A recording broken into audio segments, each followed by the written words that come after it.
Alrighty, these squirt shot. Also hi, because you know, gotta say hi. Hi guys, guys. Alright, squirt shot. Squirt shot it's pretty darn good. When pairing with weapons that require you to build charge, really the only weapon I'm referring to is the Phlogistonator. It's really good. So with the Flog, you need to do burn damage to build your Flog charge or oomph. In order to do that, you would have to hit your enemies with flares or various man melter things. That's why it paired well with the man melter, because what people would do was they'd help their teammate, because the Flog disables you from air blasting teammates. They'd use the man melter to suck up some crits and then hit the enemy with those crits and then attempt to build their Flog, which is pretty good. But you had to aim. With this thing, you still have to aim. You have to aim much less, and it's actually a pretty good combination, the squirt shot and the Flog, because with the increased blast radius, on top of the mini crits, on top of the extra damage, it's a pretty good combo, I'm not gonna lie. And the fact that knockback is increased as well. Squirt shot and the Flog pair very well together.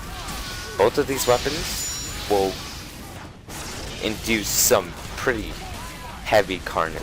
So you use the squirt shot to not only reveal locations of spies, because it bounces, like later in this clip towards the end, there is 2 spies standing side by side. I hit one of the spies with the squirt shot, it bounces off that spy and hits the other spy. That's pretty unfortunate for both, for that second spy, but it just goes to show how powerful this squirt shot really is. Just right there, if you didn't see it. If you like merge together, you really almost need the squirt shot if you want to pair these 2 weapons together, because the squirt shot is the main thing to start this whole chain of Flog events, because with the squirt shot you need that first Flog, which that squirt shot will do. You'll need that first Flog to like fend off the enemies, and then while you're building that Flog is when the enemies will be dead, and when the enemies are dead you have more of a chance to fight, or not fight, to build your Flog, because enemies are likely to be retreating back to their spawn to prepare from burn damage. But all in all, it's pretty good. It's still pretty hard to counter classes like, I don't know, maybe like a heavy who gets random crits, or just a heavy in general, because there's no resistance that you get added on, but it's still a pretty good combination. And when you're gaining health with your Flog taunt, it's pretty good. But yeah, again, mini crit heavies. You gotta stop somewhere. Alright, the detonator. So the detonator was changed, so you take more damage when you do detonator jumps. I believe that was the case. Let me just check that up. Yes, you take more damage, increased damage penalty, increased self damage to plus 50%, as opposed to plus 25%.